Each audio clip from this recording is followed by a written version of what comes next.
ప్రేక్షకులందరికీ నమస్కారం. కళ్యాణం కమనీయం కార్యక్రమానికి స్వాగతం. కళ్యాణం కమనీయంలో జ్యోతిష్యపరంగా వచ్చే ఇబ్బందులకి పరిహారాల గురించి పూర్తిగా వివరించడానికి మనతో పాటు ఉన్నారు ప్రముఖ జ్యోతిష్య, వాస్తు, సంఖ్య, హస్త, ఆగమ, ఖగోళ, గణిత శాస్త్ర పండితులు బ్రహ్మశ్రీ నాయకంటి మల్లికార్జున శర్మ గారు. మరి గురువు గారితో మాట్లాడతాం. నమస్కారం గురువుగారు. నమస్కారం అండి. గురుగారు, గత కొన్ని ఎపిసోడ్స్ గా కుజదోషం గురించి మీరు వివరిస్తూ వస్తున్నారు. అందులో భాగంగా మీరు అన్నారు కొన్ని లగ్నాలకి కుజదోషం వర్తించదు అని. అలాగే కొన్ని రాశులకి కూడా కుజదోషం వర్తించదా? అసలు ఇందులో ఏది నిజం అంటారు గురువు గారు? ఓం శ్రీ గురుభ్యో నమః. సహజంగా 2, 4, 7, 8, 12 స్థానాల్లో కుజుడు ఉంటే కుజదోషం అంటారు. కుంభ సింహ రాశుల్లో జన్మించిన వాళ్ళకి కుజదోషం అనేది వర్తించదు. అంటే కుంభరాశిలోను సింహరాశిలోను జన్మించిన వాళ్ళకి కుజదోషం వర్తించదని శాస్త్రవచనం. చాలామంది కూడా రాశులకి కుజదోషం వర్తిస్తుందా లేకపోతే జన్మ లగ్నాలని అనుసరించి చూడాలా అనేది కూడా ఉంటుంది చాలామందికి కూడా. అంటే ఇప్పుడు కొన్ని రాశుల వాళ్ళకి వర్తించదు, రాశిలో జన్మించినా వర్తించదు, అదే జన్మ లగ్నాల్లో ఉన్న వాళ్ళకు కూడా వర్తించదు. అంటే 2, 4, 7, 8, 12 స్థానాల్లో కుజుడు ఉంటే కుజదోషం అంటారు. అంటే రెండో స్థానం ఏమిటి అంటే కుటుంబ స్థానం. అంటే ధనస్థానం, వాక్కు స్థానం, కుటుంబ స్థానం అంటారు. ద్వితీయ స్థానం, ద్వితీయ భావాధిపతి గురువు అంటారు. అంటే ద్వితీయ స్థానంలో కుజుడు ఉంటే ఏంటంటే వాళ్ళకి జరిగే పరిణామాల్లో కుటుంబ పరంగా కలతలు వస్తాయి అని అర్థం. ధనపరంగా కొన్ని ఇబ్బందులు కలుగుతాయి, ధనం గురించి గొడవలు జరుగుతాయని అర్థం. కుటుంబంలో వాక్కు బాగలేక చెడు మాటలు, అలానే గొడవలు, ఒక మాటకి ఇంకో మాటకు పొంతన లేకపోవటం ప్రధానంగా, ఒకళ్ళు మాట్లాడుతుంటే ఇంకోళ్ళు డామినేట్గా మాట్లాడటం, సమవుజ్జి లేకపోవటం, మర్యాద లోపించటం, ఇలాంటివన్నీ కూడా రెండో స్థానంలో ఏర్పడుతుంటాయి. అంటే అత్తగారితోటి మామగారితో గొడవలు, బావమరుదులతో కానీ మరుదులతో కానీ, అంటే అమ్మాయికైనా అబ్బాయికైనా వాళ్ళ ఎదుటి వాళ్ళ యొక్క కుటుంబాలతో గొడవలు వస్తాయి. అంటే సన్నిహిత సంబంధ బాంధవ్యాలని ఉండవు అని అర్థం. దెబ్బతింటూ ఉంటాయి. అంటే అంటే అనర్థాలకు దారితీసే అవకాశం ఉంటుంది. అపార్థాలు, ఒక మాట మాట్లాడితే ఇంకో మాటకి ఒక వ్యక్తి అర్థం చేసుకోవటంలో, భావ ప్రకటనలో లోపం ఉంటుంది అని అర్థం. అలానే 7వ స్థానం సప్తమం అంటారు. ఇక్కడ సప్తమాధిపతి శుక్రుడు. అయితే సప్తమ స్థానంలో కుజుడు ఉంటే ఏంటంటే వివాహపరంగా దోషం అవుతుంది. అంటే వివాహం లేటు కావటం, నిశ్చితార్థం వరకు వచ్చి వెళ్ళిపోవటం, అలానే అబ్బాయో అమ్మాయో మంచివాళ్ళు కాకపోవటం, గొడవలు, కీచులాటలు, వివాహంలో ఆలస్యం, అనర్థాలు, విడాకులకు దారితీసే అవకాశాలు ఎక్కువగా ఉంటాయి. అష్టమ స్థానంలో కుజుడు ఉన్నాడనుకోండి, అది స్త్రీలకు ఉంటేనేమో మాంగళిక దోషం. మాంగళిక దోషం అంటే భర్త వ్యసనపరుడు కావటం, ప్రమాదాలు, అలానే యుద్ధ వాతావరణం, అలానే ఇద్దరి మధ్యలో సఖ్యత లేకపోవటం, అంటే దాంపత్యపరంగా సుఖం లేకపోవటం, సఖ్యత లేకపోవటం, ప్రేమ కొద్దిగా తగ్గటం, ప్రమాదాలకి మెయిన్ ముఖ్యం అది కారణం. ఎందుకంటే మాంగళిక దోషం అంటే ఏంటంటే వ్యసనపరుడు కావటం, అంటే భర్త యొక్క ఆయు ప్రమాణం తగ్గుతుంది అని అర్థం వాస్తవంగా అయితే. అంటే ఆయు ప్రమాణం మీదే 8వ స్థానం ఏర్పడింది. అదే మగవాళ్ళకి అష్టమ స్థానంలో కుజుడు అనుకో చాలా ప్రమాదకారం చెప్పారు.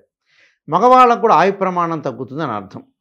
అంటే ఆయు ప్రమాణం తర్వాత సరిగా మాట్లాడలేకపోవటం, వ్యసనం కావటం, డబ్బులు ఖర్చు పెట్టే అవకాశం ఉంటుంది, గొడవలు తగాదలు వస్తాయని అర్థం. అంటే మెయిన్ ఆయు ప్రమాణానికి ఇంపార్టెంట్ అక్కడ. ఎందుకంటే 8వ భావాధిపతి ఎవరంటే శని. కుజుడు ఉంటే దోషం. 12వ స్థానం, 12వ స్థానంలో కుజుడు ఉంటే ఎలా జరుగుతుందంటే భార్యాభర్తల యొక్క సఖ్యత జరుగుతూ ఉంటుంది, కానీ ఏదో లోకం కోసం మనం పెళ్లి చేసుకున్నామని లవ్ అట్రాక్షన్ అనేది ఉండదు. ఏదో నాకు పెళ్లి చేశారు మా వాళ్ళు అని ఈ అమ్మాయి అనుకుంటుంది, ఈ అబ్బాయి అనుకుంటారు. తల్లిదండ్రులను బాధ పెట్టడం ఎందుకులే అని ఇద్దరు కూడా అనుకొని ఏదో సఖ్యత లోపించి, ఏదో ఆయన వచ్చాడు డబ్బు తీసుకొచ్చాడు నేను వంట చేశాను అంటే ప్రేమ అనేది డబ్బు పెట్టి కొనుక్కునే వస్తువు కాదది. అంటే మనసులోంచి రావాలది. అంటే మనసులో మర్మం అంటారు చూసారా, అంటే మనసులోంచి రావాలది. ఎవరో డబ్బులు పెట్టి ఎవరో ప్రేమని ప్రేమించు ప్రేమించు అని చెప్పటం కాదది. యాదృచ్ఛికంగా ర్యాండమ్గా రావాలది.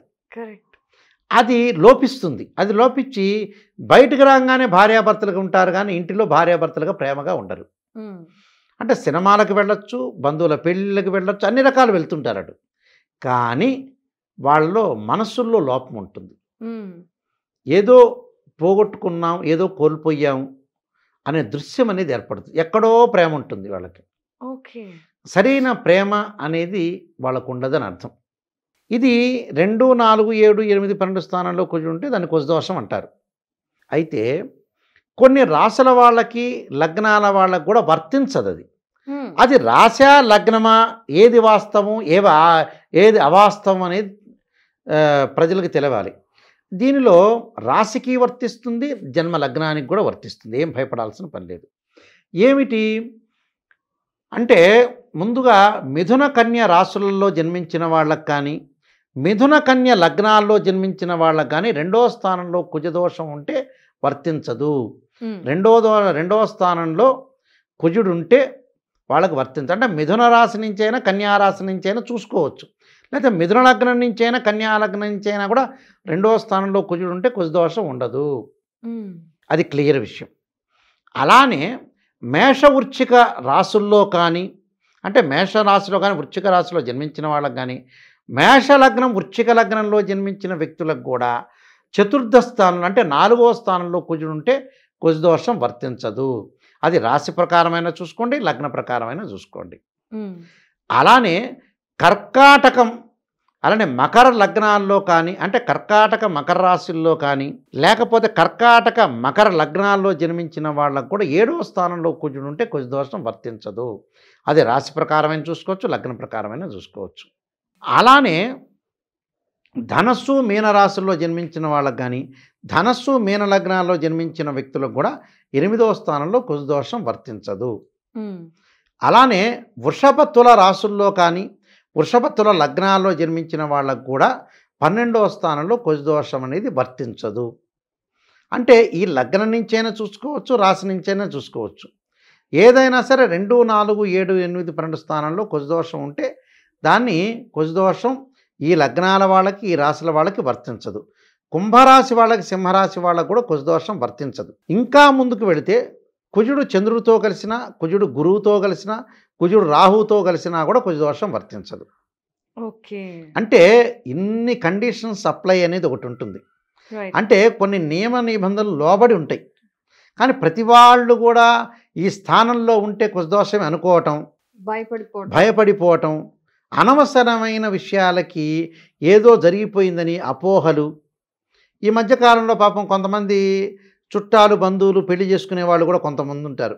ఎవరో బావ మరదలు ప్రేమించిన వాళ్ళు, లేకపోతే ప్రేమ వివాహాలు చేసుకునేవాళ్ళు ఈ దోషం ఉంది, ఆ దోషం అని అనుకొని నిజంగా దోషం ఉందా లేదా అని చూసుకోవడంలో తప్పు లేదు.